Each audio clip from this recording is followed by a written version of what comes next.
Salut tout le monde, c'était Eddy, bienvenue dans cette nouvelle vidéo. Aujourd'hui, on va voir pourquoi il est indispensable de se constituer un fonds d'urgence. Qu'est-ce qu'un fonds d'urgence? Un fonds d'urgence, tout simplement, c'est une réserve d'argent liquide que vous pouvez mobiliser en cas de besoin urgent. C'est ce qu'on appelle aussi un filet de sécurité qui va vous permettre de gérer les imprévus que vous pouvez avoir dans votre vie. Vous avez par exemple votre voiture qui tombe en panne, avec une épargne de précaution, vous avez de l'argent qui est automatiquement disponible que vous allez pouvoir mettre sur la table pour faire votre réparation. Alors, pourquoi on veut se constituer un fonds d'urgence? Il y a trois raisons à cela. La première, c'est comme je vous le disais, se protéger contre les imprévus. La deuxième chose, c'est que ça va nous permettre d'éviter d'avoir recours à des crédits. On va reprendre l'exemple de la voiture. Si demain vous avez une voiture qui tombe en panne et que vous avez impérativement besoin de votre voiture pour aller travailler, mais que vous n'avez pas d'épargne de précaution, vous allez être plus tenté de faire un crédit à la consommation pour pouvoir effectuer des réparations. Donc le fait d'avoir de l'épargne de précaution, ça évite justement d'avoir recours à des crédits. La troisième chose, c'est que ça vous offre plus de flexibilité financière. Vous serez plus libre de prendre des décisions et de voir des projets sur du long terme. Vous allez pouvoir l'utiliser notamment pour, par exemple, investir ou pour monter des projets, puisque vous avez un matelas de sécurité qui vous permet justement d'aller de l'avant. Comment définir le montant idéal? Une approche courante consiste à déterminer le montant du fonds d'urgence en fonction de vos dépenses mensuelles. Pour cela, ce qu'on va faire, c'est qu'on va analyser toutes les dépenses fixes. Donc, ça va être tout simplement votre loyer, électricité, les factures d'énergie, etc.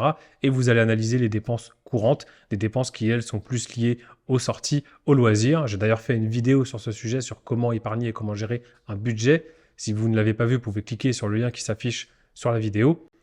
Ce que vous allez faire ensuite, c'est que vous allez tout simplement additionner toutes ces dépenses et voir à peu près combien par mois ça représente. Si toutes vos dépenses représentent à peu près 1000 euros par mois, pour les personnes qui sont en CDI, on va leur recommander d'avoir entre 3 à 6 mois de dépenses, donc entre 3000 et 6000 euros. Et pour les personnes qui sont indépendantes, qui sont entrepreneurs, elles, on va plutôt leur conseiller d'avoir 6 mois à 1 an de revenus, étant donné qu'elles n'ont pas droit au chômage et qu'elles sont plus à risque tout simplement de perdre des clients du jour au lendemain, on conseille plutôt d'avoir 6 mois à 1 an d'épargne de côté pour subvenir en cas de besoin. Comment constituer un fonds d'urgence?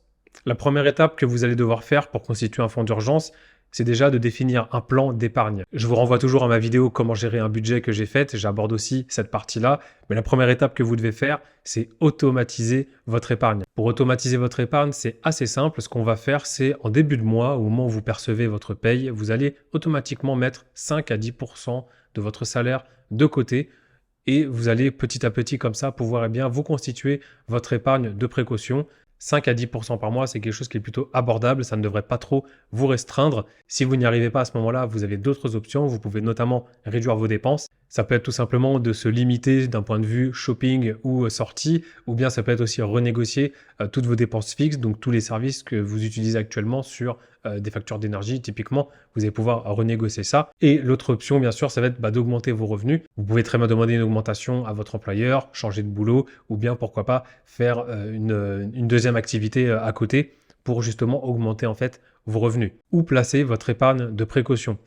Donc, une fois que vous avez mis en place ce système pour vous créer votre fonds d'urgence, il existe aujourd'hui des placements qui sont un peu plus avantageux dans lesquels vous allez pouvoir placer cette épargne-là. L'important vraiment, c'est d'avoir une épargne qui soit disponible, que vous pouvez retirer soit dans la journée ou bien soit sous 2-3 semaines maximum, de manière à ce que vous puissiez intervenir rapidement. Et pour ça, on a des comptes d'épargne bancaire, donc les comptes qui sont proposés par vos banques. Vous avez notamment le livret A qui permet simplement de retirer de l'argent immédiatement et vous avez aussi le LDD qui propose des solutions simples pour tout simplement stocker vos fonds d'urgence.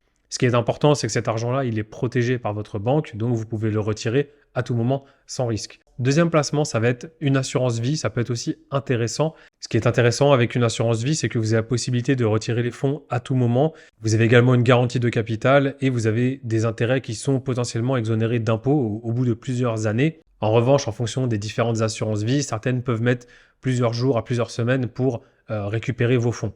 La troisième option, ce sera les comptes sur livret qui sont proposés aussi par des banques traditionnelles. C'est une autre option populaire qui permet de placer une épargne de précaution. Généralement, les taux d'intérêt sont un petit peu plus élevés que les comptes d'épargne traditionnels. Cela vous permet aussi d'avoir des dépôts et des retraits illimités, contrairement à un livret A qui, lui, va être plafonné à hauteur de un petit peu plus de 20 000 euros. Enfin, le dernier placement, c'est le LEP. le livret d'épargne populaire qui est disponible pour une partie de la population, donc ça dépend de votre tranche de revenus tout simplement. C'est un compte flexible sur lequel vous allez pouvoir placer votre épargne de précaution et vous allez pouvoir également faire des retraits sans conditions particulières. Si vous ne savez pas comment gérer un budget, je vous conseille d'aller voir ma vidéo comment gérer un budget efficacement. Dans cette vidéo, je vous mets à disposition un tableau Excel dans lequel vous allez pouvoir catégoriser les entrées et sorties d'argent et vous allez pouvoir tout simplement mieux organiser vos finances et mettre également de l'argent de côté qui va vous servir du coup pour une épargne de précaution et par la suite aussi investir cet argent. Donc on arrive à la fin de cette vidéo, donc une fois que vous avez réussi à mettre en place votre épargne de précaution, n'hésitez pas à piocher dedans pour subvenir à vos besoins, il ne faut vraiment pas culpabiliser par rapport à ça, essayez tout de même de le faire le moins possible, mais dites-vous que c'est de l'argent de secours, donc c'est de l'argent qui doit être utilisé. Une fois que vous avez réussi à mettre en place cette épargne-là, la deuxième étape pour vous maintenant, ça va être de mettre de l'argent de côté, non pas pour une épargne de précaution, mais pour investir votre argent. Merci d'avoir regardé cette vidéo jusqu'au bout. Je vous dis à très bientôt. Ciao.